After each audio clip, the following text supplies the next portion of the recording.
Welcome to Modern Anarchy, the podcast featuring real conversations with conscious objectors to the status quo.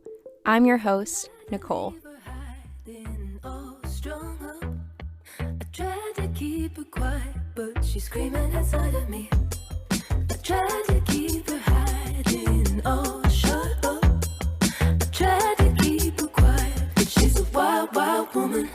On today's episode, we have a sex educator and therapist, Brandon, join us for a conversation about challenging the status quo to bring about sexual liberation. Together, we talk about the healing nature of kinky play, the human need for physical touch and intimacy, and navigating the complexities of fighting for truth.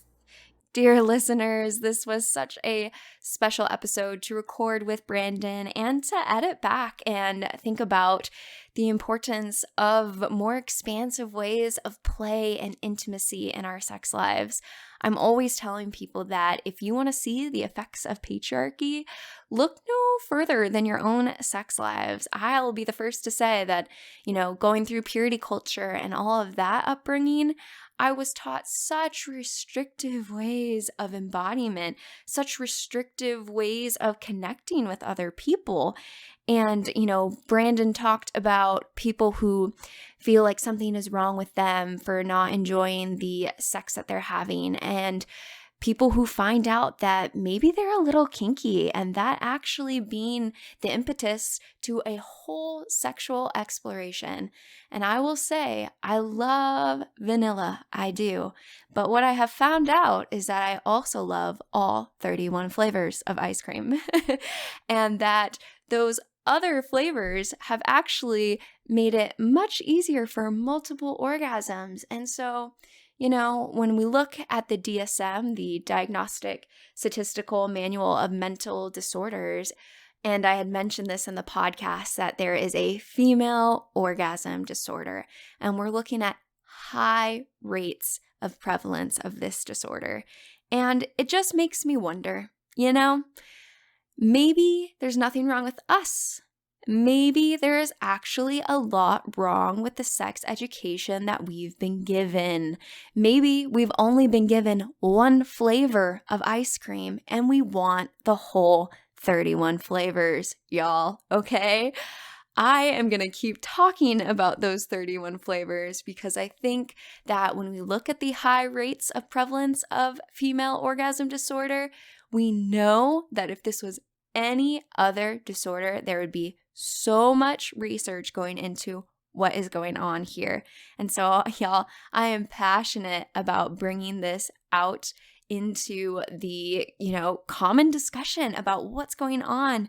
If people are suffering, we need to be having conversations about this and opening up to different ways of intimacy and play with one another. So y'all are going to continue to hear about my research in this and all. Y'all, I have some really fun guests coming up in the lineup. I can promise you that.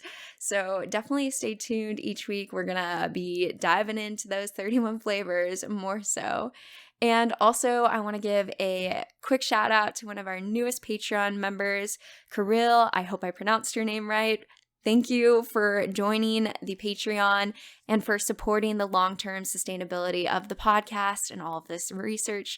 I appreciate you dearly. Y'all, I'm posting about my own lived experience with rope, with latex, with all of that sort of stuff on Patreon. So if you want more of a personal scoop on what I'm exploring right now, then you can check that out and the links are below.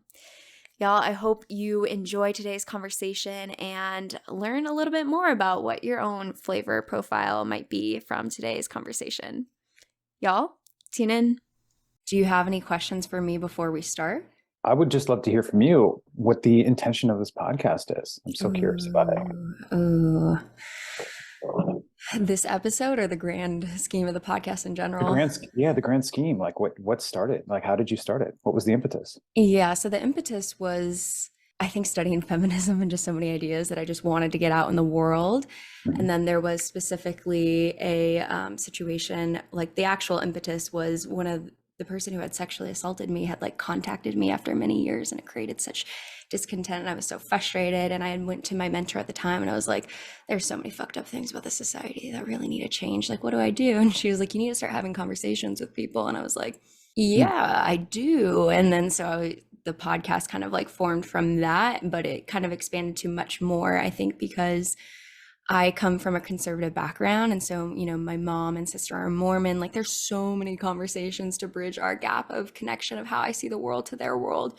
So that's kind of what I started with first, of like, let's have these conversations so people can hear like real voices, real humans that are talking about their experience. So it kind of started from that, of trying to just cover like a wide breadth of things that I think a lot of people don't understand and don't feel connected to. Like, my sister had never chatted with or talked to someone who was gay. Like, just that alone, I was like, okay, we need to get some conversations out there, and like something accessible like the podcast could facilitate that. And plus it's fun, right? Like, I'm a researcher. This is just good to me. Like, I can talk to other theorists, other people in the field that are leading and challenging the status quo in ways that help me grow too. So That's awesome. Thank you for sharing that. Yeah, of course. I wasn't aware of how this arose out of your own experience and how Yeah. it became really this creating these bridges and offering exposure, because exposure, it really is key.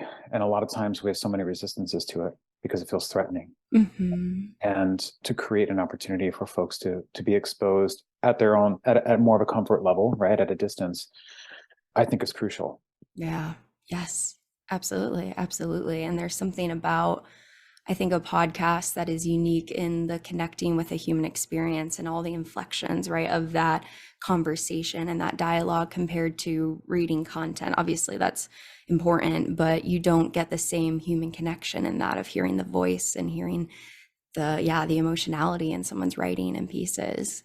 And that's how we become human to each other, right? Is through our stories. Yep, exactly. Right. So if I have someone who, is completely transphobic, and we have a trans person come on and talk about their experience and how, how wonderful and how beautiful and how happy they are to be in their full body as they are, I hope that can do more than just writing about it or hearing about it. Like, that is a level of human connection that I think, kind of like you're saying, is just, it's very powerful. Yes. Yeah. Yeah. And it's what lives underneath a lot of politicized conversations, which the personal is political in so many senses. And also, we can sometimes, if we're only talking about these topics at that political strata, it feels hard to connect to the human element underneath. It becomes more of a game or a challenge, or my side versus this side. Absolutely. It lives more in that power struggle rather than that restoration of empathy. Absolutely. And yeah, that's exactly, like, I want to bring the revolution, right? Yeah. I think we all do in some ways. And like, how do you do that? I think conversations, right? Like, one at a time. Yes. Yeah. And especially for me too, as someone who's poly, like, so many of those ideas are just radical and can be a lot for people to digest. And so I liked the idea in terms of like having a podcast also that doesn't just talk about that, because then it brings people in and you get exposed to ideas that are maybe different, that you would have never thought about, in a way that would have been more isolated if I just made a podcast about polyamory. Yeah, there tends to be more of a ceiling on that. And then, that can still be wonderful, but it's much more susceptible to becoming an echo chamber, right? And less of an influx of newer folks from different perspectives. So Absolutely. sounds great. I'm honored to be a part of it. Oh, And thank you. and I'm curious what you're curious about and how I can be an agent in your evolution today. Hell yeah. Well, you might not like that I'm about to push it back onto you, because that's kind of how I do this is Great. if I were to come in every time and have my own direction so directly and know what I want to talk about, the show would only ever be my lens of the world, right?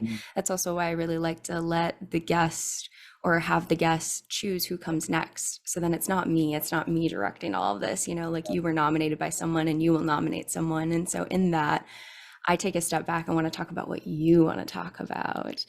Yeah. Great. Yeah, I know. Yeah. So I want to talk about the role of gender and sexual liberation in this revolution, and the types of movements and also work, and from my particular background, being coming from a clinical background and now doing the work that I do as a sex educator and as a surrogate partner, the role that I see that playing in public health and in sexual wellness and in liberation. Ooh, I'm ready. Yeah. This sounds like a very fruitful conversation in my kind of Saturday morning. Like truly, I get excited Right? about all of this. I'm getting the same feelings right now that I used to get about Saturday morning cartoons. You know? Does that mean we're nerdy? I think so. I think it means we're on the right track. Absolutely, absolutely. Well, yeah, tell me, where does that conversation start for you?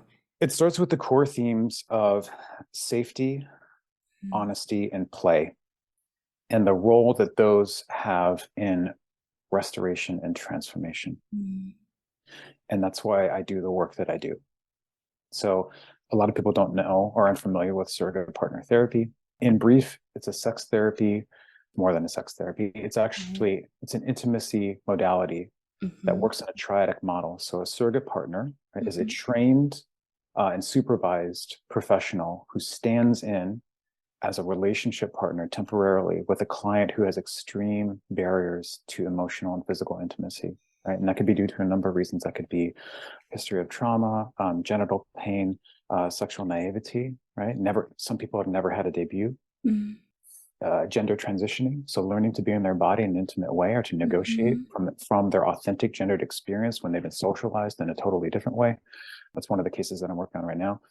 And their therapist, right? So it's always the three of us, and we work in tandem, and that's for a number of reasons. One, it is work that takes on a lot of emotional vulnerability, and there's risks with that. Just like there's risks with therapy. Like anytime you go and you sign the paperwork for therapy, there should be a section that talks about the risks of engaging in the work, because you're deliberately heading towards your wounds into your work, and stuff's going to kind of come up.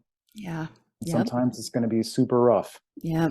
So we try to get out in front of that and name that from the very beginning. But with the three of us working together, it has a collaborative approach.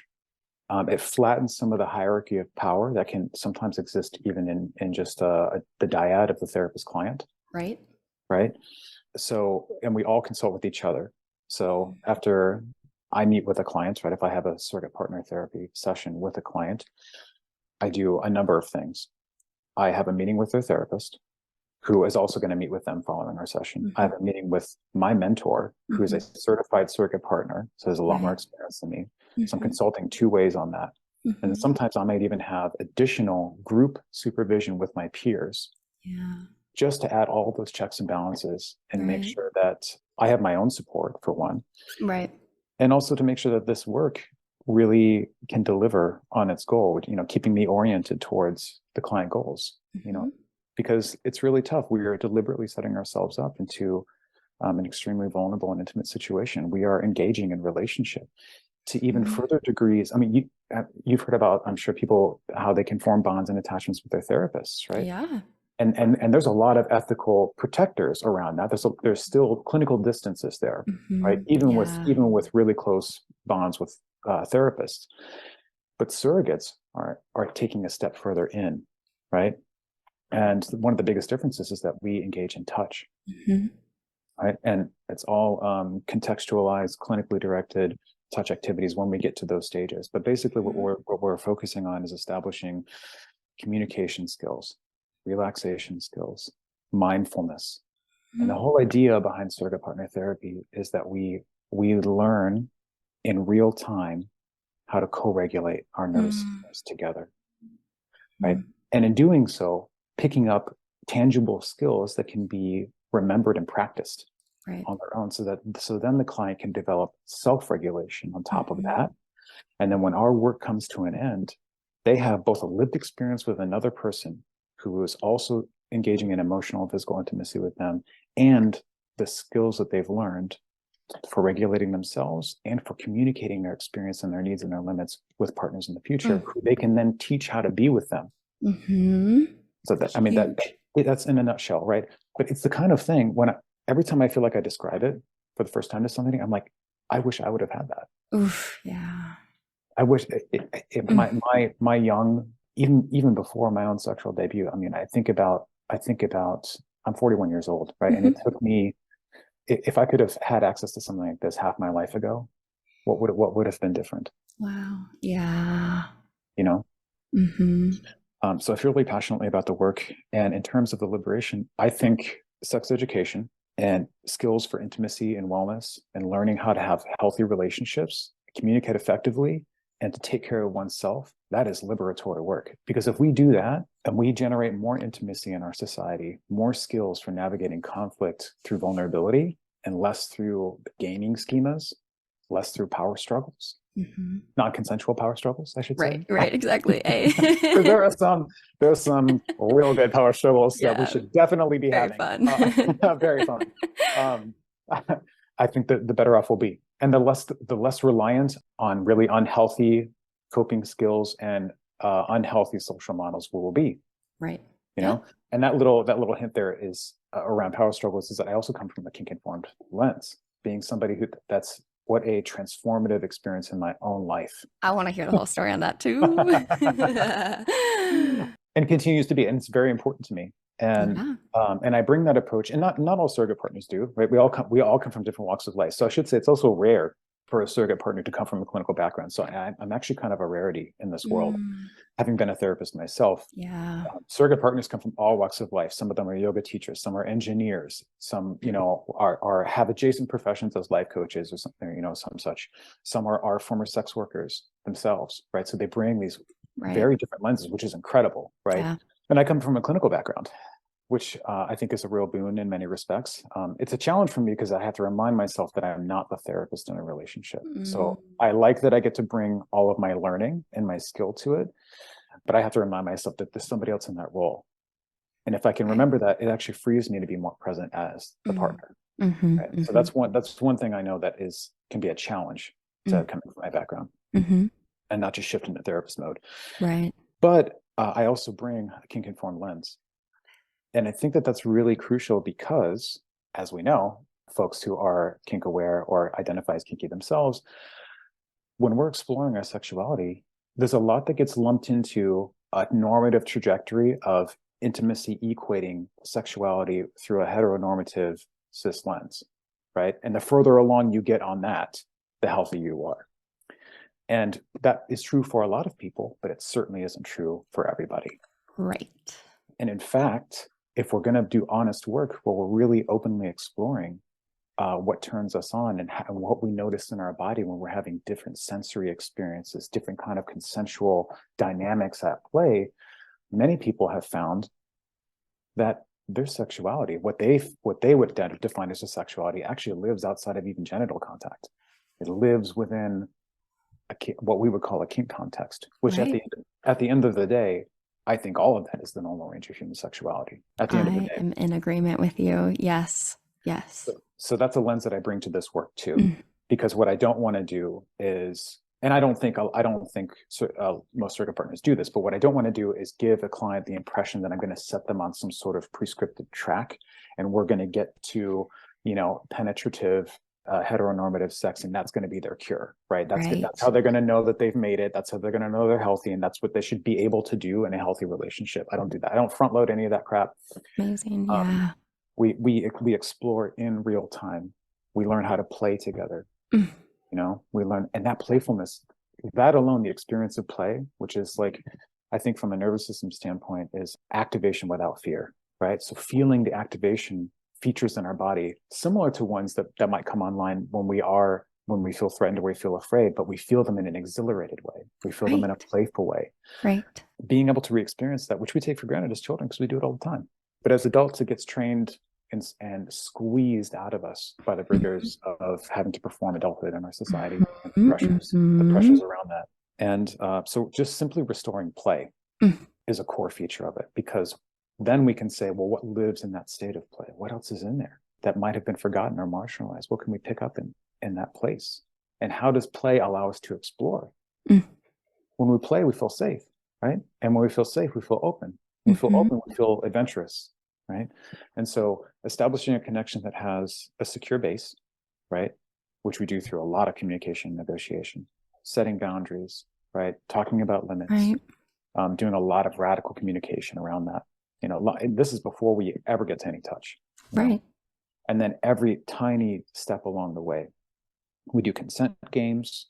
We use somatic language to describe what's happening in our bodies. And we find a common language, because every relationship, every intimate relationship has its own language. Right. And so learning that is part of the key, and that takes time to do that. Mm-hmm. Mm-hmm. So that's just, I feel like I could just go on and on. I know, I love it. But I'm wondering at this point, like, what questions have come up for you already just so far? So many. I think immediately I'm thinking about the amount of like pushback that you probably get in the field of psychology. And even when I've brought up conversations about recording with surrogate partner therapists, the amount of pushback I've gotten from my supervisors, even about that idea, right? And it just makes me sad because I think that this work is so needed. And I appreciate your discussion of all of these pieces and like the way that you're talking about it. I think it's very necessary to have this conversation so that people can work on that bias, right? Of this being problematic or outside of the lens of what can be healing, right? I mean, talking about consent, learning how to build that and learning how to do play. I mean, these are necessary things for us. And I think people really need to slow down and ask themselves, what is it that they're so afraid of by this idea? And I think part of it comes back to the whole taboo of sexuality in general, right? And all of the pieces of like, oh, can this therapist be aware enough of their own, countertransference or transference, whatever people talk about in that language, which I don't necessarily believe in, because I think that we are always having human responses to one another. So I don't think putting it into that like language of countertransference and transference is just a way to like disconnect from the reality that no matter who you're with, you're going to have a relational dynamic with them. Okay. And that's just being human. And so I appreciate you talking about like the different levels of supervision. That's part of, what we do in therapy is sit with other people who can look and see the parts of ourselves, kind of like, rear view mirrors, being able to see the parts that maybe we don't see in our own lens. And so it just breaks my heart, I think, at first, of what I'm hearing of like how beautifully this practice is intentional and healing and so necessary. And still, even with all of that, I just feel like you and me sitting here facilitating this conversation, like we're fighting against an uphill battle here of like the whole world of psychology that is so restrictive to what can be healing. And that just frustrates me. It is frustrating at times. One of the things that I do is I actually do trainings for therapists Good. about this. Yeah. And because there are understandable, unfortunate but understandable concerns that therapists have. Right. But the three main ones are legality, liability, and client safety. I get it. I've been a clinician myself, and I understand that. The first one is that everybody asks, right? Is it legal? And that's really interesting. That's an interesting question to ask. And I think people ask it because they feel like it ought to be illegal, which it isn't, right? But why do we assume that it is? We assume that it is for a number of reasons. One, we live in a profoundly sex negative culture, which is also profoundly hostile to sex work, right? And so, which makes most people, even very progressive people, even a lot of therapists, ill at ease, right? One of the things, when I was in clinical practice, is I worked at an explicitly sex work affirming practice, and I had a number of clients who are former or current sex workers. And I co-facilitated like monthly support groups with sex workers. And one of the things that I feel like is intentional or not, but an act of erasure, is the fact that sex workers have been doing therapeutic work since the beginning of time. Sex workers, before the practice of therapy was even a mote on the horizon, sex workers were touching people, not only physically, but emotionally, were hearing people's stories, were engaging in wound work, right? And yes, of course, there are lots of risks and there's a lot of fucked up stuff. I swear a lot. Is that a problem? Not at all. Swear away, baby. Swear away. I swear a lot. There's a lot of fucked up stuff that happens around sex work, but a lot of it has to do with the fact that it's not a protected class of labor. It's not a recognized or protected class of labor, right? So there's no protections, and it's easy to exploit in this country, right? Exactly. So the more exploitable you make people, the harder it is you make them to practice their work safely, the worse that shit's going to happen, and the more concessions they have to make about their own safety in order to live. I get really fired up about this. So this is exactly the space to bring that energy. And sex workers have been doing work that is therapeutic forever. Yes. And a lot of therapists don't know that. And the ones who might don't want to acknowledge it because it's an uncomfortable feeling. And so this is, not all surrogates would describe it this way, but I think of SPT as, crudely put, as a merger between psychotherapy and sex work. into a tangible, guided practice towards wellness and public health. Because the more the people know about their own bodies, first of all, which I don't know if you've had sex education in this country or what passes for it, but fam, it's abysmal. Yes. You know how many people have never seen their genitals, like up close? I don't even Have know. never seen anything, any part of their body below the waist, you know, or their own anus, anything. I mean, just whole parts of our bodies that are both forbidden because they're taboo or they're seen as unclean. So just learning one's body, how to communicate about one's body, how to be in one's body, and then how to share one's body and share in another body. Right? These sound like very simple things, but there are so many barriers to this. And it liberates people. It makes people free to do this. And free people are harder to control. They're also harder to sell shit to because they're not trying to put out fires by consuming products. So there's a threat to a certain kind of status quo in sex work itself, and certainly in this practice. And my perspective is I recognize sex workers as my fucking peers in this. So I don't play the game where, because I'm in a practice that isn't illegal and is clinically recognized and is within a modality that is therapy, and this is therapy, and I can call it that I then say, well, I'm not like those other sex workers. You know, I'm not going to play that fucking game where, because I have certain kind of privileges and protections or recognitions, right? That I shunt others behind me to the back and separate myself from them, just so I can hold on to the favor of a more normative society. I'm not going to do that. I've chosen a different line of work, and I will advocate for the rights and the safety of all kinds of sex workers. And I stand in solidarity with that. And honestly, other somatic practitioners and therapists should do the same. Yes, completely. Yeah, the amount of sex workers that have come onto the podcast and talked exactly about what you're talking about, of their work being so healing, and even people who have experienced healing by being a sex worker themselves, right? I think at the core of everything we're talking about is increased intimacy, right? And all of the layers of shame, particularly around sex and connection, that are getting in the way of our ability to be intimate with other people, whether that be in relationships or through physical acts. There's so many layers there that we're trying to break down that are getting in the way of us just being able to connect with other people. Yes. It also exposes, at the same time, the grand hypocrisy. Like, we live in a culture that is malignant capitalism, and so, which means that property equals worth, right? And so owning property is a measure of your humanity. It's how you count in society. And so if you're going to have a voice that says property equals power, it also equals your humanity, property equals your personhood, right? Because think about people who are experiencing houselessness, right? Who have nothing to own, are literally ignored. It's like they don't exist, right? Yeah. But if you're going to emphasize property, then one would say that the body is the first property. Oh, but wait, not everybody's body is their property. And also certain types of uses of the body in order to survive, or for enjoyment, or for pleasure, right? That don't profit anyone else. We're not going to allow those. And also certain gendered bodies aren't their own property.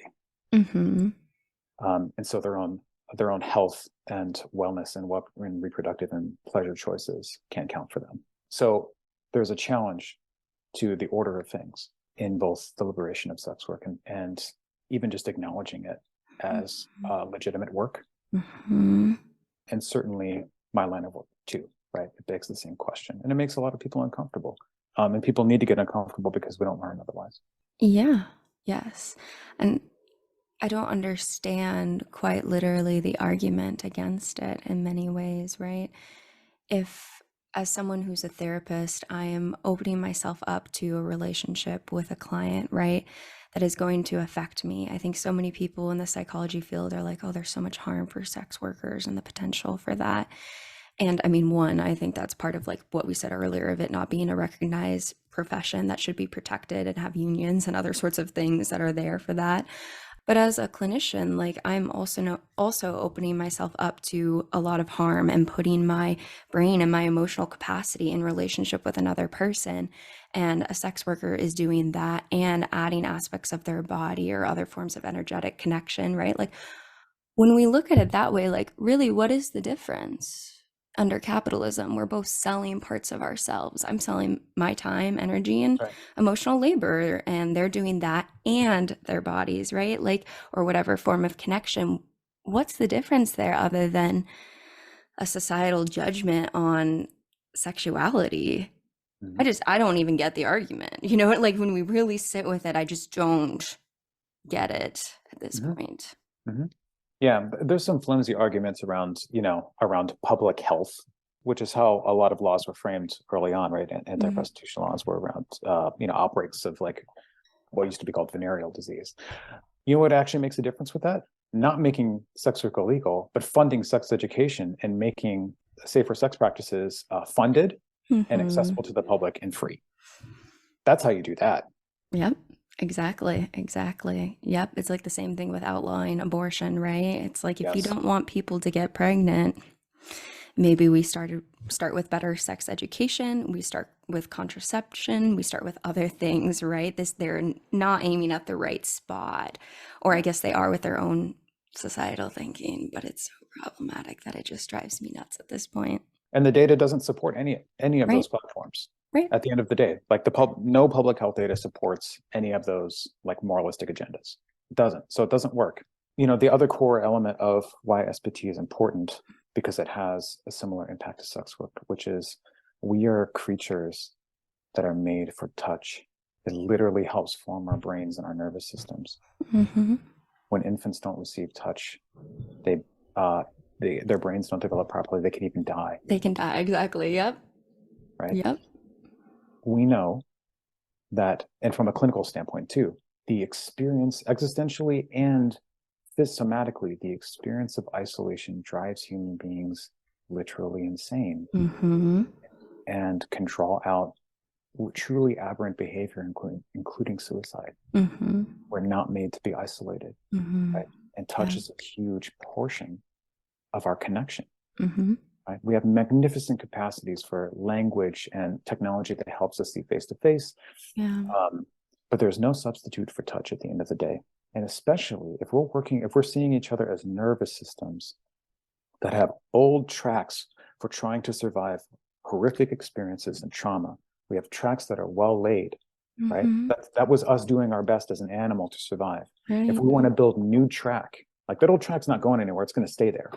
We have to build new track, and we need to be able to touch to complete that. I think talk therapy is a magnificent device. One thing that I noticed in the course of, and why I switched to becoming a surrogate partner, is that in Mm-hmm. the course of many of my cases, I saw limitations to talk therapy in certain Mm-hmm. cases because there was no substitute for touch. Right. And I wanted to look into a practice that was going to be clinically guided, but Right. included that, right? And there are many now, right? The sexological body work, other forms of body workers, right? That do either like self-guided or Mm-hmm. one-sided touch, right? Mm-hmm. But I wanted to live more squarely in that relational piece Yeah. because it can also be so crucial for a client to learn how another body experiences their touch, right? How to listen to another's desires and limitations, right? Yeah. To get that feedback as well, Mm-hmm. and to live in that fluid dynamic, Mm-hmm. right? Of Mm-hmm. active and passive, giving and receiving, Right. right? In real time. And I wanted to go into that, Mm-hmm. to that level. Mm-hmm. Yeah. Yeah, I think of pelvic floor work with physical therapists now who are starting to do that. It's very this accepted sort of physical touch practice that is being healing and within a medical model, right? And good. I'm glad we're getting to this place. I'm glad we're starting to understand and expand and realize that there is healing through doing these touch-based practices. And kind of like you said, though, that is very limited in that it doesn't give you that dynamic of back and forth, of learning back and forth. And I think some people are really lucky that maybe they've had partners in their life who have demonstrated this type of communication. I think about what you were saying about kink, and at least my experience with stepping into the kink community of having people who do kind of teach you in some ways how to communicate, how to step into that, how to name your desires. And the people who've had those sort of relationships are really lucky to have had those and learned and grown through those. But not everyone gets that opportunity. And That's right. some people need support in the same way that we need therapy, right? Because my parents weren't emotionally mature in that way, and my community didn't have that. And I need a relationship, a therapist, right? Or to be able to facilitate that sort of discussion. It's the same exact thing. We need someone to be able to help us to facilitate how to do that and how to step into that relationship. And so it's so beautiful that you're able to help people heal in that way by being in relationship with them. Mm-hmm. Thank you. Yeah. And that's essentially it. And so much of it too is just like, and this happens to a degree in talk therapy, people come in feeling like they are broken, like something is wrong with them. And what they actually need, they don't even need that intensive of work. They just need to learn that their experience is actually pretty normal, and what their interests might be is pretty normal. So, going back to my kink lens, Yeah. is that there might be some clients who have had extreme barriers to navigating intimacy because a lot of like normative touch and sexual trajectories haven't made sense to them. Or maybe they're on a spectrum of ace, right? Of asexuality or demisexuality. Maybe they're just fucking kinky. Right. And so we'll get to a point pretty early on where we realize that that's it. It's like, oh, you're not broken. You're just kinky. So here's some communities you can go. Here's some resources, and here's a kink community. You're actually fine. You just didn't know, and you didn't have access to resources that reflected your experience, reflected your interests. And so a lot of times I like to put myself out of business by linking people to care, by normalizing their experience and linking them to resources, right? We don't need to work together for a year on doing all these different kind of intensive practices, slow titrated stuff, because that's not actually where the issue lies. The issue lies is that we have piss poor sex education, and a lot of resources are underfunded, unheard of, and restricted. So let me put you in touch. Yeah. And I think that's exactly what scares me, is the amount of people who think and have internalized that something is wrong with them when there is quite literally nothing wrong with them, and they have a unique type of sexuality that is brought to life in a specific type of way within kink. And if they just knew that, all of this would expand in that way. But until you kind of know that that's an option for you, or until you figure that out, the amount of pain that you go through beforehand. And I think that's where my heart breaks in all of this, for those people right there that don't know. Yes, me too. Me too. And to see the wash of relief, or almost disbelief at first, and then relief, and like, oh, I'm not broken. There's nothing actually wrong with me. I thought there was for years. I've been carrying this complex for years, right? Or this distorted belief for years, and it's not their fault. Right. No. But I try to empower people to have the responsibility to show up to their own desires, right? And their boundaries, right? Yeah. And dare I say, do you see them light up afterwards and feel alive and living? Yes. We all deserve to feel that way, right? And I think because of all the societal conditioning, there's just so many layers to unlocking what it is that you love, what it is that brings you light, especially within sexuality, right? Because of all of the taboo, all of the shaming around kink. Behind all of this is our life and vitality, right? And feeling fully in our embodied experience, and feeling fully able to express ourselves and be joyful in that. And I think that's why it's so important to be having these conversations, because of that switch for that person and their whole life feeling radically different. And I think you kind of spoke to that in your own experience, maybe, of, if I would have had this when I was younger, what sort of life could I have been living? Yes. And if I can offer that to somebody, whether they're in their 20s or their 70s, that it's never too late. And I think it's so important to deconstructing the narrative of what sex is, right? Like you said. 100%. Yeah. 100%. Yeah, And I feel like especially as an AMAB masculine practitioner who works with a lot of femme folks and a lot of AFAB folks. I also work with trans women, but I work with a lot of AFAB folks. most surrogate partners are cis women. Mm. Just historically, that's been the case. That's how the profession started. Mm. But now it's much more diverse. There's more trans practitioners as well, and non-binary. But being somebody from my socialized experience, right, and my gender experience, to be able to show up to somebody and decenter phallocentric sex, that alone is kind of revolutionary. Yes. Yes. Yes. Yeah. Because it's no loaded answers. So right, it's a lot of unlearning and unloading a lot of the scripted answers about what sex is even in the first place. Therefore, if somebody feels like, well, I don't feel like I can experience the sex, it's like, well, what is it you're talking about? Because you can experience something that's going to give you a gratifying and satisfying and connective experience. We're just going to figure out what that is. And that might not look like anything that you've been told is sex before, but it is sex for you. Yeah, exactly. Exactly. Yes. And I think I did a presentation in one of my feminist classes about women's experience with sex. And I know this is very gendered, right? And that's kind of the language that we live in within the DSM and the world of psychology, at least currently. But the research on, the DSM has, it's over there, that's why I'm looking. The DSM has specifically female orgasm disorder. Which, okay. And when we look at that and the prevalence of it, I believe it said 40 to 60% of women will experience this at some time in their life. Okay, if we had a disease or some sort of diagnosis that 40 to 60% of people were experiencing, I think we'd be doing a fuck ton more research on that to say what is going on there, right? And I think part of that is exactly what you're speaking to, which is a phallic centric understanding of sexuality, okay? And not everyone enjoys that, right? People have different pieces in that. But exactly like we said earlier, what is happening is something's wrong with me because the normal status quo of sex is not bringing me the joy or the orgasm, that I want to experience. So something is wrong with me versus, no, something is wrong with the system. Something is wrong with the type of sex that you have been sold as pleasurable, and being able to see that switch. And, the DSM is pathologizing the person who's experiencing that rather than understanding that this is a societal context that's really fucked up sexuality for all of us. And I'm just like,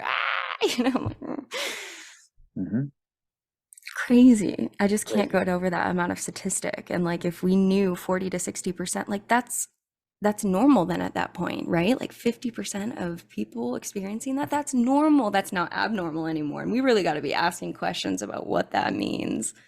Yeah, it's either an epidemic or it's normal, but we're not really responding to it in a way that asks the question, right? Asks the real question of, I wonder why this is so statistically high.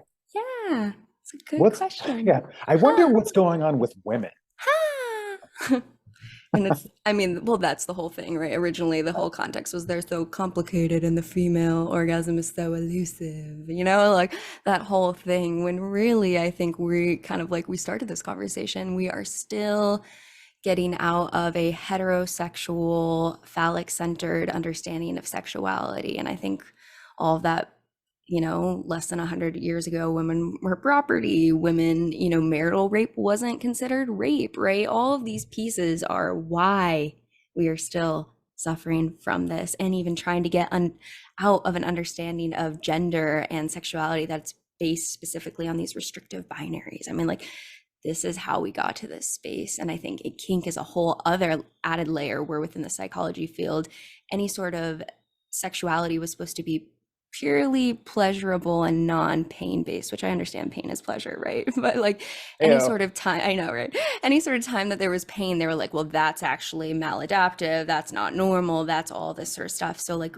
we're still grappling with all of that, and the amount of therapists that are even enacting harm by judging their clients, even in those little microaggressions of how they respond to maybe a dynamic where someone brings up, oh, I really enjoyed, having my throat choked with consent, right? And like the therapist going, what? Like those sort of little micro interactions are causing harm, and all of it, not to blame the therapist, it's to blame this larger societal system that has got us to this place now that I think we're still healing from collectively. Yeah. It brings me back to the other two concerns. We talked a little bit about legality, right? but liability and client safety, right? A lot of Mm. therapists still have those two other concerns, right? Their license liability, which that's the one that I lend the most credence to, Mm. because licensing boards are their own, that they don't reflect necessarily like federal state laws. Licensing boards can Okay. set their own ethical standards, right? And so that is a risk that you undertake as a therapist, right? Is that licensing board hears about SPT and it's like, I doesn't know about it, or Mm. feels squicky about it. Now, it has never happened. There isn't a documented case of any therapist, first of all, being prosecuted, therapist or surrogate partner being prosecuted, or anybody losing their license for being a collaborating therapist in SPT. Hasn't happened. And so the liability concern is really kind of it's tangible, but it's more, the fear is bigger than the actual reality of it. And I have to talk therapists through that. And obviously, the more informed, if you take the time to educate yourself, the more informed you are, the better relationships you have with surrogate partners, and you can vet them, right? And supervisors, right? The better practitioner you're going to be, and the more you reduce risk. Right. And the same thing with client safety. If you learn about what to talk about, if you learn about SPT and you learn about what to talk about, you learn about how to talk to surrogate partners, you learn how, you learn the credible sources to go to for vetting, you reduce risk. And also, if we want to talk about risk, and again, I come from being a therapist. I think the statistic might be out of date now, but a few years ago, what I learned are the two main ethical breaches in therapy. One is HIPAA violations, because a lot of that happens and people don't even realize it, especially because of the digital age of transferring information. People make all kinds of ethical violations or HIPAA breaches, right? That's the number one issue for liability concerns and client information safety. And it's either the second or the third is therapists having inappropriate relationships with their clients. Yeah. So before you come for me,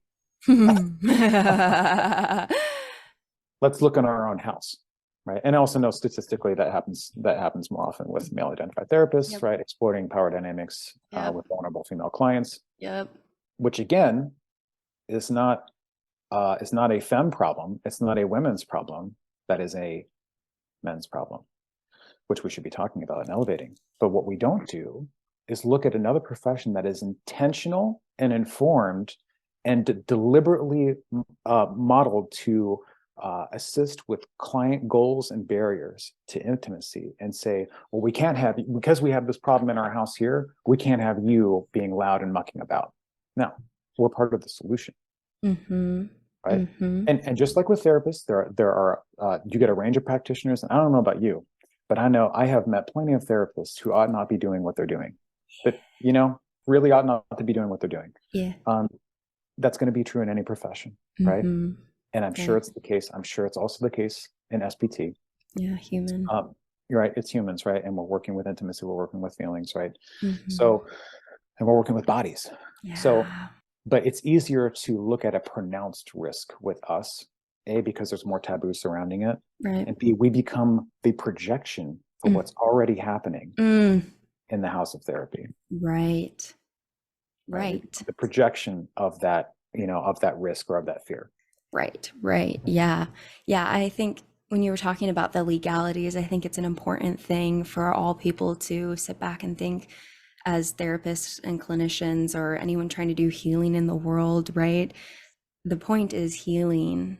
And very frequently the laws are not in accordance with healing, okay? Right. And we know that. We know homosexuality, interracial marriage, all of the things were illegal, okay? Even psychedelics, right? So right now I'm training with psychedelic assisted psychotherapy with ketamine, but I'll do integration work with people who are doing substances that are illegal. So someone can come in and bring their psilocybin experience in and talk to me about it and have a therapist integrate with them. That experience is illegal, right? But the healing is outside of that legality, and we have to be able to hold space for that and really ask deeper ethical questions that are much more complex than what's the law say on this.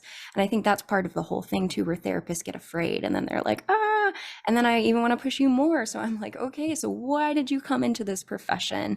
I understand your own risks, but like at the heart of it is to help people heal, right? And there's going to be risks with that. And it just frustrates me for people to get locked up in their own safety rather than understanding that their client could benefit from something that is not yet approved by the system, and I think eventually will be.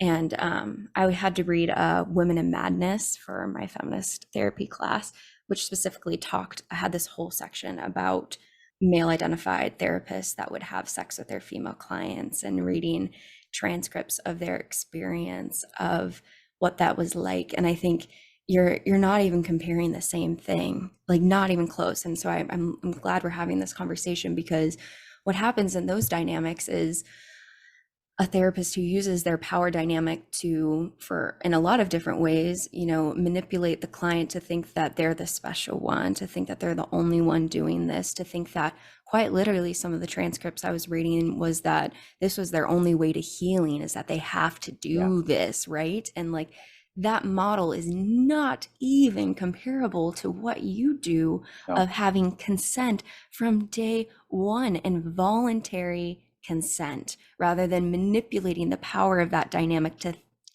trick and completely use these people. And it was horrible to read those things. And so I think you're pointing out something that is so true. People are so afraid of it because it's happened in house. And then they're like, oh, we can't have this, but it's not even the same system because of all the things you've talked about of consent, discussion, a non-linear progression to some sort of sexual eroticism, all these sorts of pieces, supervision, right? Oh my God, having another therapist in this dynamic, it is not even close. I appreciate the concern that everyone has for this, but we really need to take a step back and sit with our discomfort and fear and take a moment to process that and expand ourselves to other types of healing. Yes. I feel alone sometimes, I'm not gonna lie, because I say this stuff in my programs and with sometimes with supervisors, and they just look at me like I'm nuts, and I'm just like, fuck, okay. It's a paradigm shift. Yeah. It really is a paradigm shift. Yeah. And I'd like to think that we are still, even with very alarming setbacks, especially in the larger political sphere, that are very, very concerning. The larger and slower movement, the arc is still moving towards decriminalization and openness and accepting, because how can we not? Yeah. The deeper wisdom at play is kind of irrefutable, but because it challenges so many systems of power that have been in place for a long time, those will necessarily have to change in order to accommodate what I think is ultimately the truth. Mm-hmm. Yeah, I completely agree. Yeah. So, but that's the tension between stability and liberty, right? Is that there has to be a dynamism in there in order for changes to go a little more smoothly. But not all change needs to be smooth, so I guess we're going to find out how this goes. Burn the system down. I'm going to keep doing what I'm doing, and working with clients and talking with therapists. And I also do intimacy coaching, which is much more like talk therapy. And I teach consent workshops, and I work alongside medical professionals to teach contraceptive workshops as well on college campuses. So I'm going to keep doing what I'm doing. Yeah, good. We need you. And we need you to keep doing this. These conversations are enlivening. It can feel lonely doing this work, like you just said, and it's good just to connect and have these conversations and feel kinship and community. And you never know who's going to listen to this. You never know. I've been waiting to hear some of what is going on here, or who will be challenged by some of what we're going to hear. And even if they don't address it now, it's going to plant something. Oh, absolutely. That's all of this work is planting seeds, right? And waiting for them to blossom in their own time. And it might take years. It might be a cicada, right? That gets planted into the ground and waits 17 years before popping up. And that's part of life, is being able to sit with that discomfort and the patience.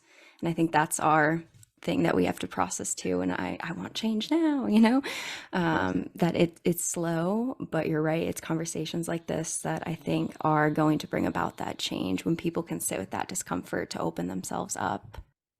Yeah. Well, then let me hold a little bit of space then Is there anything you feel like before we come to the closing of our conversation that you felt like maybe we didn't hit today? I like to hold a little bit of space towards the end in case there's something still lingering for you. There are a lot of other people who are saying this in much better ways than me and have written fantastic pieces about it. Pleasure is revolutionary, right? It truly is. And what we're talking about when we talk about pleasure, I don't just mean instant gratification. I don't just mean the endorphin hits of consumerism. I mean the pleasure that accompanies vulnerability and play. And exploration and curiosity and exhilaration, that delicious inclusion of mystery and danger, certain practices. Yes. Yes. In a way that still lives within a container that we have co-created, right? But within that container is a rich world, you know? And the more that people know about themselves and how to share themselves and share in others, the more empowered and I think insightful, the more they make decisions from that place rather than from a place of ignorance and fear. And that's how I see it, to bring it full circle, why I see this work in the role of broader liberation, because when we feel more at peace within ourselves and expressive in our sensuality and our sexuality and our ability to nurture one another and to engage in the levels of emotional, physical intimacy that make us feel alive, that aliveness, that changes how we look at and feel the need to control other elements of society. It shapes the way that we look at decisions that we have to make around how we manage our resources, how we look at human rights, how we value education and access. It changes all those things. And I think sexuality, as individual a journey as it is intrinsic to socially how we relate to one another and the systems that guide our society, what their essential role and function is, and to what end. Yeah, when you think about repressed desires and shame and the amount of aggression that creates towards other people from that repression, absolutely. And when we think about how taboo and how repressed all of us are, at least in this country, because of the social conditioning, yeah, when I see aggression and other sorts of stuff like that, I do think it comes back to a lot of this is our own shame, the multiple layers of things that are getting in the way of intimacy at the end of the day, right? And connection with other people and the ability to play. I love how you had mentioned that earlier, right? We always talk about that inner child and where does that inner child go? And there are a multitude of ways to play. And one of the most beautiful is with other humans, right? Right?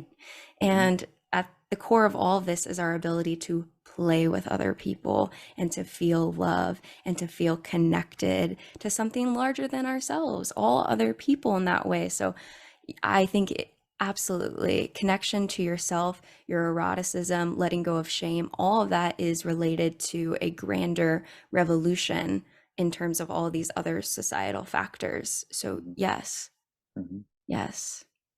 Ugh. Yeah, we're on the same page. We're on the same page. I'm with you, comrade. Ooh, yeah, we're in it together.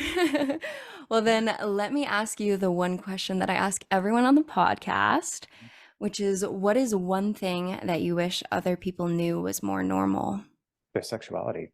I mean, I think inherently, it's simply that. It's one of the reasons why I love Emily Nagoski's book, Come As You Are, is because that's one of the biggest messages in the book, is that you're really normal. And the diversity of our human sexuality is the normal range of human sexuality. That's really it. Yeah. It's normal. Yes. And there are ways that we can live into that with respect to others and ourselves. And that alone, I think, like we said, would change everything, to know that it's normal for you to be attracted to that thing that you think is so weird, right? It's normal. Letting go of that shame and being able to have the space where we can talk about that sort of thing is radical. And I think all of that comes back to, yeah, a pleasure revolution, dare I say.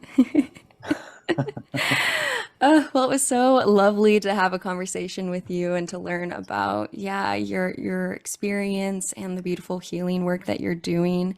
Is there anywhere you'd want to plug for your website, resources for people who are connecting with you and want to learn more about your work? So you can find me on Instagram at Surrogate Therapy. That's me. Some other organizations and groups of my colleagues that I would strongly recommend, especially if you're interested in SPT, you want to learn about it. There's also videos and trainings for clinicians and clients. Look at IPSA, which is the International Professional Surrogates Association, IPSA.org. That's the certifying body that I'm training with. There's the Surrogate Partner Collective, which has a number of great training modules now for clinicians and for layfolk, and Embrace SPT, which is a cooperative of practitioners. Great. So those are 3 great resources. Get some good info, reach out to them, and I can be reached via my Instagram as well. Lovely, lovely. Yeah, I'll have all of that linked below so people can go directly to those resources and connect with you. Yeah. Thank you for coming on the podcast today. If you enjoyed today's episode, then leave us a 5-star review wherever you listen to your podcast. And if you're a part of the anarchist community, then follow us on Instagram or nominate a guest for the show by sending in a letter to modernanarchypodcast@gmail.com. Otherwise, I'll see you next week.